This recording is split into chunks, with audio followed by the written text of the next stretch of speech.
Bienvenidos al Escarabajo de Oro. Hoy vamos a hablar acerca de la reencarnación. Pero para hablar de la reencarnación vamos a elegir un mito muy antiguo.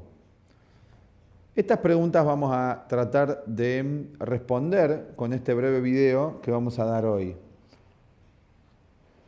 ¿Tenían relación los antiguos filósofos griegos con algún oculto y misterioso conocimiento que no está hoy a disposición de nosotros como lo estaba en esa época? ¿Ese conocimiento vuelve a aparecer hoy día en el siglo XX y el siglo XXI con ciertas influencias que vienen a Occidente? ¿Y de dónde vienen esas influencias? Bueno, estos temas vamos a estar tratando. ¿Quiénes eran estos filósofos griegos? En general, consideramos nosotros que las películas modernas no hacen fidelidad a cómo eran estos filósofos. Prácticamente creo que no hay ninguna película que describa tal cual como ellos eran. Inclusive, muchos académicos, intencionadamente o no, malintencionadamente o no, distorsionan muchos de los relatos de cómo era su vida, cómo era la vida en Grecia. Vamos a contarles un poco, y esto los invitamos a ustedes que lo pueden investigar porque está en los libros griegos, en las enseñanzas de Platón, ya lo podemos encontrar. Vamos a mencionar hoy a Platón porque es el más conocido. Es el más conocido y en parte el más incomprendido también, porque al ser más conocido estuvo más expuesto. Otros filósofos directamente casi ni se abordan, como Heráclito, Parménides, Demócrito. Hubo más de 250 filósofos en Grecia.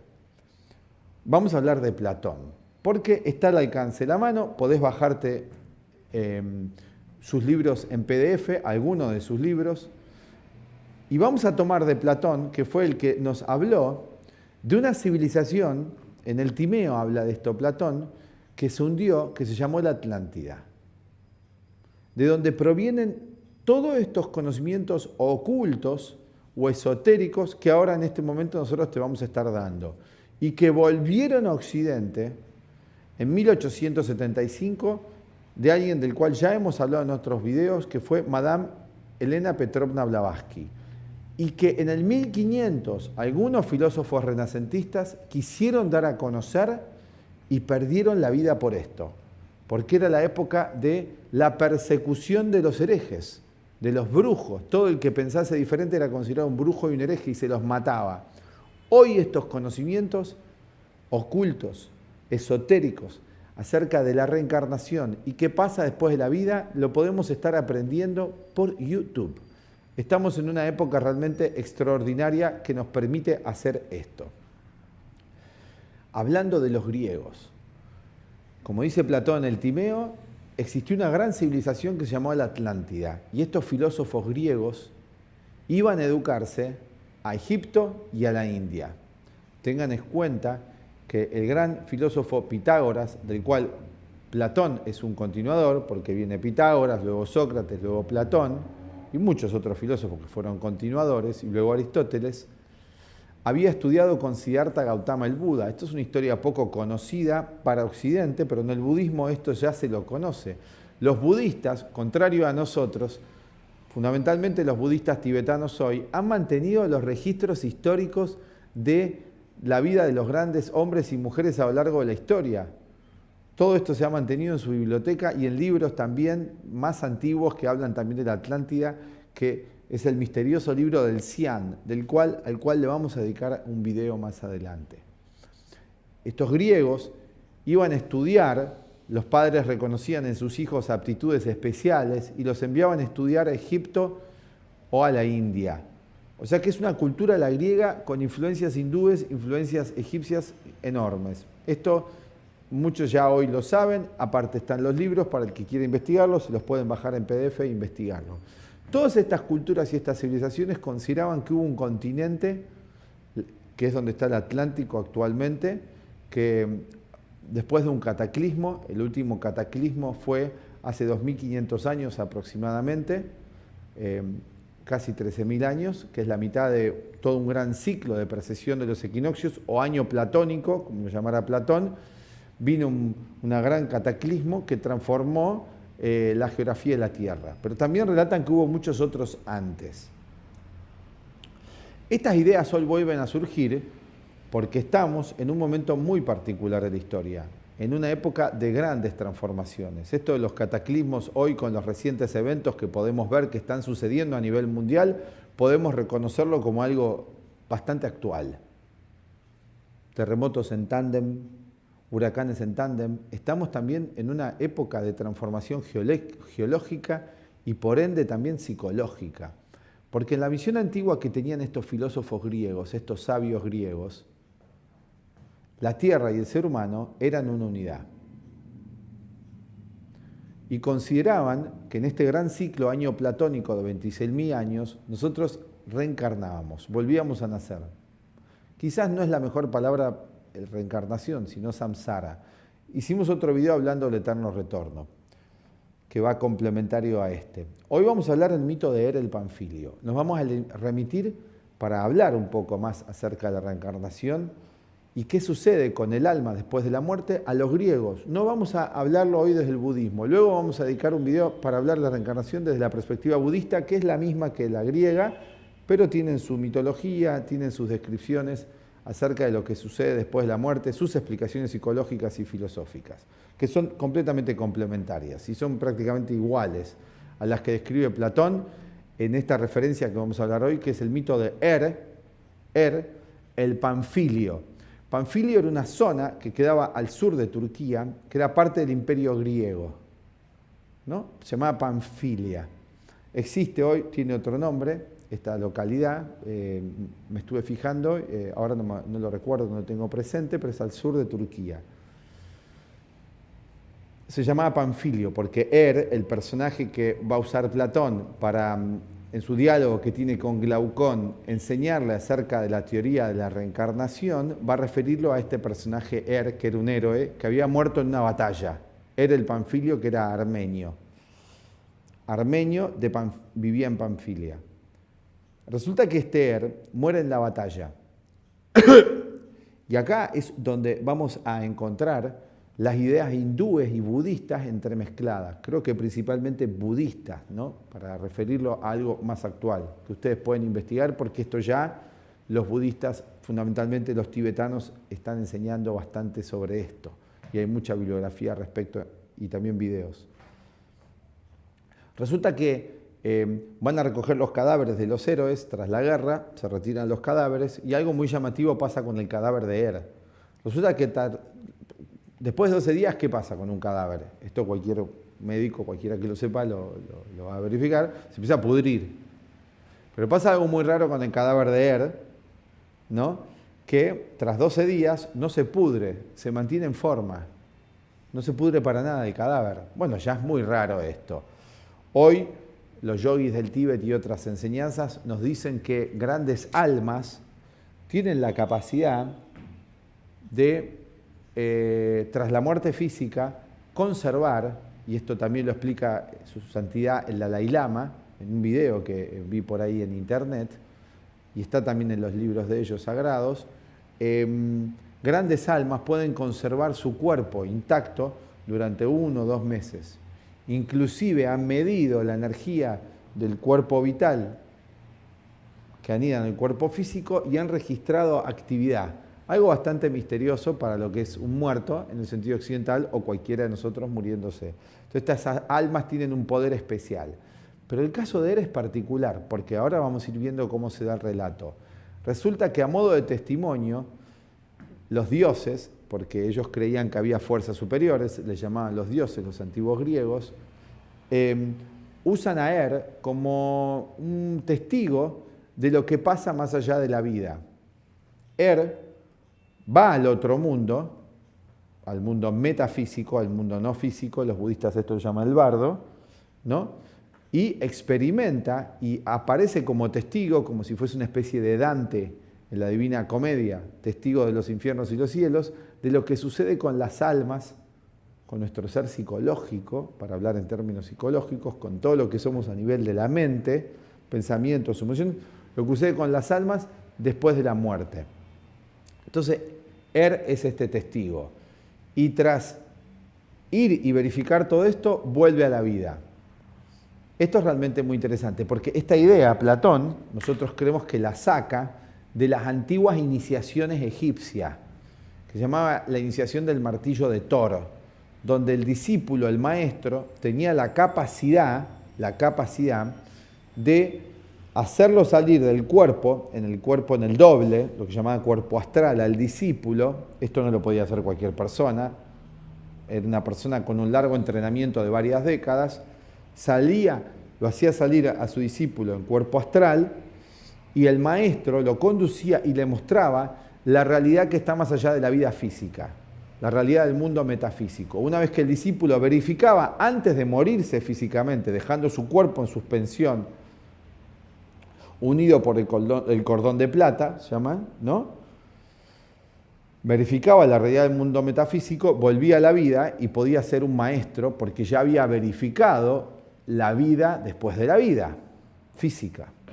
Entonces, obviamente que una persona que ya verifica que hay algo más allá de lo físico tan concretamente va a tener otra convicción a la hora de guiar a otros seres humanos, como un Hermes psicopómpico, un guía hacia el más allá, a otros seres humanos hacia otra conciencia, porque él ya la había experimentado. Entonces los discípulos muy avanzados que se iban a convertir en maestros atravesaban por esta iniciación. Esto está relatando Platón con Evidentemente era un héroe muy especial y le toca ser testigo. Es esta especie de iniciación. Bueno, entonces, ¿cómo es esto? ¿Qué pasa después? ¿Qué va a relatar que sucede? Dice que en el más allá se encuentra con 4 círculos. Yo más o menos me lo fui imaginando y lo dibujé así, ¿no?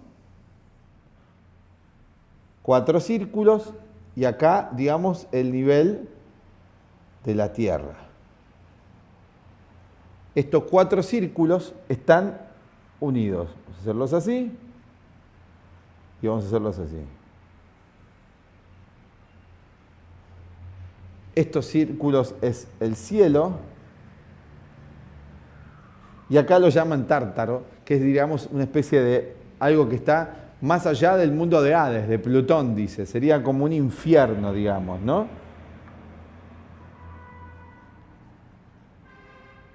Acá. Dicen ellos que acá Platón relata en el libro 10 de la República que es algo que está por debajo del mundo de Hades, que es un mundo de sufrimiento. Entonces dice que las almas, voy a poner acá, vamos a poner cuerpos, ¿no? Pero son almas estas, no son cuerpos, ¿no?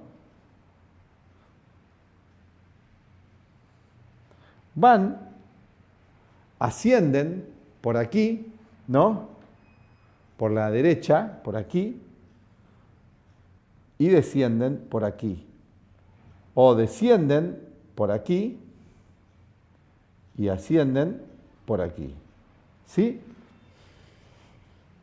¿Quiénes? ¿Qué almas? ¿Por qué todas descienden por aquí y van por aquí? Dicen, no, acá está la idea implícita de que la vida es una escuela y en este ciclo de 26.000 años platónicos, que en otro video relatamos, que es el video del eterno retorno, que lo remitimos a que lo vean para poder también ampliar esta idea, las almas van realizando este circuito según sus actos.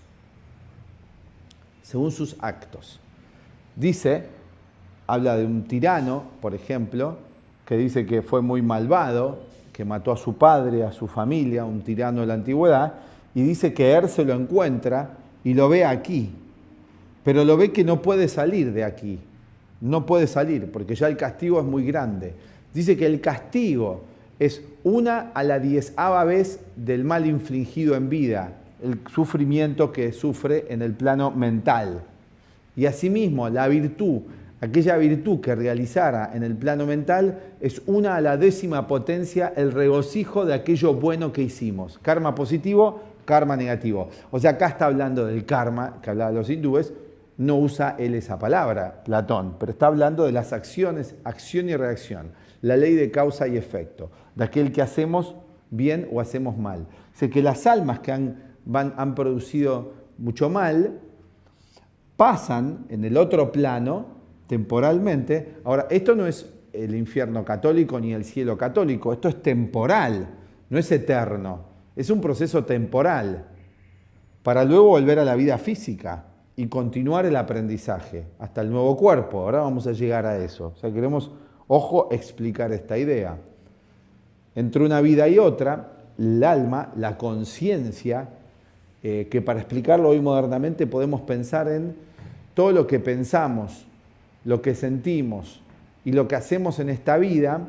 Dice, tras la muerte, las moiras, las diosas del destino, se llaman las moiras para los griegos, las parcas en los romanos, vamos a ponerlo acá, las moiras, que son Cloto, el pasado, la Quesis, el presente, y Atropos, el futuro, las tres moiras, ¿no? Las tres moiras tejen, hilan el destino de los seres humanos. ¿Qué va a suceder? Entonces, tras la muerte, el daimón de la persona, acá hablan del daimón, vamos a poner acá daimón, pido que no se pierdan con todo esto, creo que se ve, ¿no? El daimón de la persona, que es el ser más profundo de la persona, juzga al individuo. Aclara Platón a Glaucón, en realidad cuenta no creas, dice, que hay jueces, es la propia conciencia más profunda la que juzga, según las leyes universales, porque en lo profundo de nuestra mente está el espíritu, los hindúes lo llaman Atman, acá hablamos del daimón, que es el juez. O sea, nosotros mismos, nuestro ser más profundo es el supremo juez de nuestros actos, de nuestro pensar y de nuestro sentir, que antiguamente se llamaba la voz de la conciencia. Este daimón, digamos, en colaboración con las moiras, va a ejecutar todo este proceso del juicio del alma tras la muerte. O sea, que nosotros somos los propios jueces. Vieron que hoy se habla y se dice muchísimo en la psicología transpersonal o en las nuevas psicologías con una connotación metafísica en la física cuántica, que somos nuestro propio juez, que tenemos que perdonarnos nosotros a nosotros mismos, que el peor enemigo de nosotros somos nosotros mismos. Es una idea que se desprende de esto, de lo que sucede tras nuestra vida. Entonces, resulta que este tirano es aquí castigado, que es su propia conciencia la que hace el proceso. Así que tengan en cuenta, no es un agente exterior, es la propia mente profunda de él, es lo que Jung llamara el inconsciente colectivo. ¿Sí? La no mente en el budismo zen que ejecuta el proceso de juicio, que va a juzgar a esta alma y le va a hacer sufrir 10 veces el mal infligido. Se hablaba de karma, de palabra, obra y pensamiento, lo que pensó, en lo que sintió y en lo que actuó. Todo eso va a producir, ¿no?, que algunas almas ya muy malignas, psicópatas, que hubo en la antigüedad también grandes tiranos, psicópatas, criminales, que hoy los tenemos muchísimos, porque hoy cuántas personas dan órdenes de tirar bombas atómicas, de destruir a humanidad, de asesinar a personas, grandes dirigentes mundiales, ¿no?, que comen en restaurantes caros, se mueven con autos caros, pero al fin y al cabo a veces son muy malvados, ¿no es cierto?, que han hecho grandes males a lo largo del siglo XX. Tenemos muchos de esos grandes tiranos en el siglo XX que seguramente responden a la explicación que da Platón en el Panfilio de los grandes tiranos, que les va a tocar un gran sufrimiento, como estos ejemplos que él da, y que van a quedarse estancados en este tártaro que él dice, en este proceso de sufrimiento psíquico tras la muerte. Obviamente no es eterno esta especie de proceso hasta que esa alma haga un aprendizaje o no. Esto es interesante porque nada de todo este proceso es eterno, es un proceso. Y asimismo las grandes almas nobles, los grandes héroes, van al cielo, ascendiendo aquí por la derecha, dice, hacen todo el proceso y llegan hasta acá. Todo esto está explicado también en el budismo, pero hoy estamos explicando la versión de Platón simplificada que da en el último libro de la República. Voy a hacer un paréntesis. Muy interesante que Platón, un libro que lo asocia a la gente a la política, no termina con nada político. En realidad la República no es un libro de política. para aquellos que lo han circunscrito ahí. Es un libro de filosofía que da, digamos, una cosmovisión, la cosmovisión que tenían los pueblos antiguos, que tenían los griegos, bastante completa, que plantea ahí Platón en estos 10 capítulos de la República formidablemente, donde abarca desde la vida social, pero termina con la idea metafísica y comienza también con la idea metafísica de la justicia y del bien. Fíjense qué diferente el tratamiento de los problemas que tenían en la antigüedad, cómo los tratamos hoy día, que hablamos de plata. Él en la República poco habla de eso, más que de los intercambios de bienes y que tienen que ver con la nobleza del carácter, la posición que va a ocupar cada ser humano. Y esto se ve reflejado en la síntesis final, digamos en el epílogo, que es el libro 10. ¿Qué sucede con el alma? Toda la República implica una educación para el ser humano, la República, ¿no? El ciudadano, la polis, para que el ser humano pueda realizar con felicidad este proceso de ida y vuelta de la vida humana hasta llegar a la sabiduría total, que serían los grandes héroes que aquí relata en el mito de Er.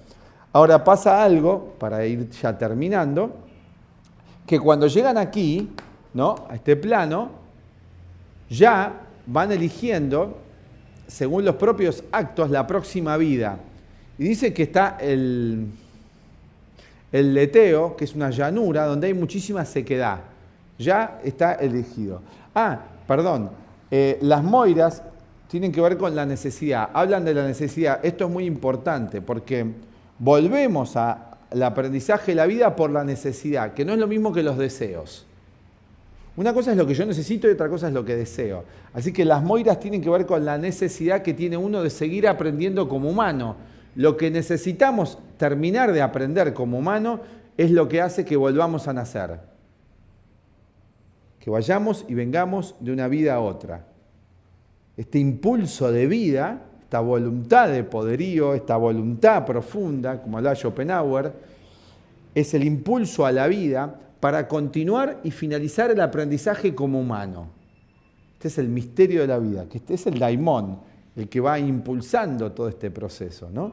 Bueno, entonces vamos aquí a hacer esto, ¿no?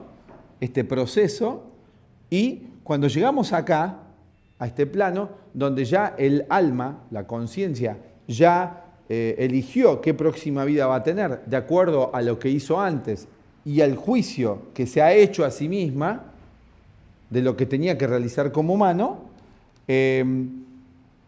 va a esta llanura donde hay mucha sequedad, la agarra mucha, esto es una metáfora, ¿no? La agarra mucha sed al alma y va y bebe mucha agua de la laguna. Y esa agua lo hace olvidarse de todo lo que hizo antes. Entonces vuelve a la vida sin recuerdo de lo que hizo. Pero dice que hay almas más inteligentes que no beben casi de ahí.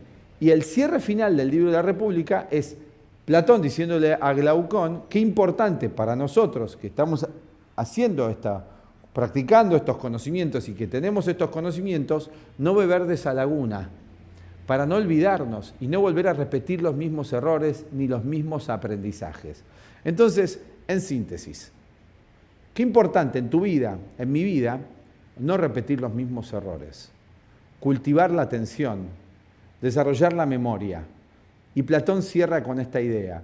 Una de las cualidades más especiales que tenemos los seres humanos es el cultivo de una atención plena.